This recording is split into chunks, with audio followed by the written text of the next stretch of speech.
Ayan, ang ulam natin mamayang pananghalian, kung nakikita nyo yan mga kamami, yan ay maliit na isda, tabyo ang tawag sa amin dyan. Ewan ko sa ibang lugar. Hindi ko na napakita sa inyo kasi naisa lang na po ng aking kapatid. Hindi ko pa nabibigyan mga kamami. Binalot namin sa dahon ng saging para hindi siya maghiwa-hiwalay kapag kukuha na tayo sa ating ulam. Para siyang suman, di ba? Oops, may tanggalin natin to.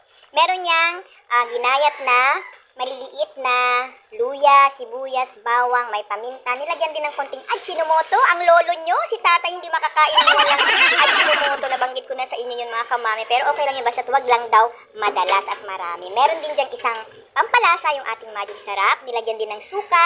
Nilagyan din natin ng mantika para mag-oil naman siya. At saka syempre sabaw tubig. Yun ang magluluto sa kanya. So yan ang ating ulam mamayang pananghalian. Medyo patutuyuin lang natin ng konti yung sabaw. Tsaka para maluto din syempre yung isda sa loob, o diba? Para siyang suman.